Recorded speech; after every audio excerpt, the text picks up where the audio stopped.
What's up everyone, maayong gabi sa inyong tanan. So, Bernes karon guys. So, ang oras karon is 7:47 sa gabi. Tapos, why kurente? Then, abi ninyo guys, nagbaha karon sa mua. So, duwa man ni kasapa mo aning gamay sa sapa. Tapos, tay dakong sapa. So, kaya baha sa dito sa pinaka epikas suba. Tawagan na pa sa katikas, duwa man na sila kasaba. Tapos, manibahong kita mo ng bahong kita karon. Ya. Yang wasa may kurente kay murag siguro ay natumba nga wire, natubahan ng wire. Matag among wire, okay ra among wire, wala ay naunsa. Ang amo ra bang wire kay pakuan pa taga na pa hindi ka mo siya yalay hay basta kay senteng ba niya kung ini dali ra to siya maano ra kung ikahoy ato sangit at so pakuan magud siya tawagan niya pakurba ano ba pakurba siya tapos yun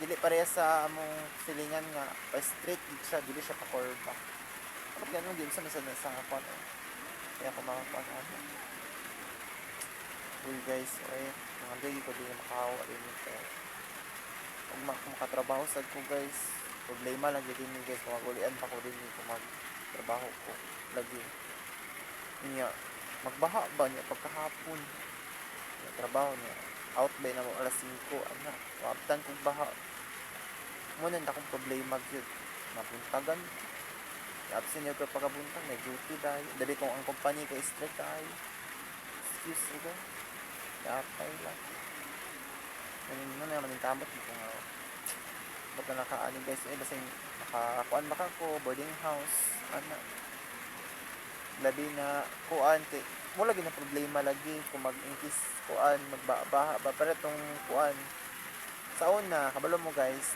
ay na kuan ko nag-eskwela pa ko sa high school kasakaan ko sa kong uyuan kay mo lagi na problema lagi na kung magbaha ba niya pag alas 5 may mauli niya mabtan bitaw mi og ulan mabahaan ni di mi pakatabok so that's why di pa sa kami dito sa kong uyuan sa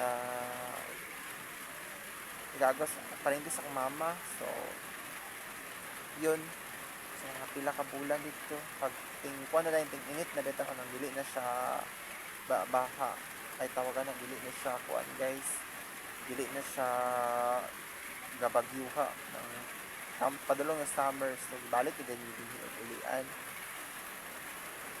mo nang ginakakuan kay din naning bitaw nga situation kung labi kung estudyante ka nga tabukonon suba inyong balay mapilit ka og kuan nga wala mo ibalay bitaw sa kanang kuan pag sa kay dili tabukonon suba or as nakuan na sa sentro sa kuan barangay ninyo nga walay dili basta dili tabukonon guys way tulay pagyod so mo na pinaka delikado kas tanan yapay sa amo bini sa una guys na binanagay sa una among barangay so wala lang siya na igagaw to sa ko ay ayaan to sa kong igagaw so, pero tinapin na oy kanang no, basing pohon kung kuan ba tag boarding house na lang din ko guys ay bahala na diya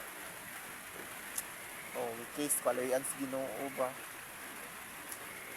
ha mo na yung problema kay ako manghod karon wala nang katabok tuwa to siya sa kung uyuan karon to sa balay ito siya nagsilong ito natulog klaro kayo so naman sila siya dito kay kasi sa kama na sila dito sa hay so bab na lang una ang problema ang akong plano mag-unta pabalayan na nga dito sa among si among relocation nagido dito sa gobyerno bitaw oo kay wala ginya babaha ba nya wala nasakaan ako di na ba ko katulugan gusto laing balay gyud balag wata ka lang ko diya buntagan gusto ko pero gusto ko guys dito sa relocation ayuhon na lang to ni sugot si mama kay way kwarta. Sige lang mama way kwarta.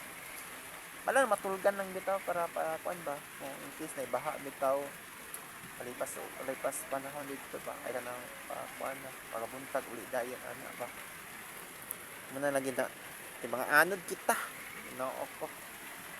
May problema. Pero ang tag okay pa tong luok kay dito ko matulog. Kay dito sa bukid damo ba kay na may shortcutanan yapon dito sa Sulano Upper sa mong sa ay tawag na sa dito sa Agion ra sa Daplin sa kuan guys sa tawag na highway pa Upper Sulana pero Agion.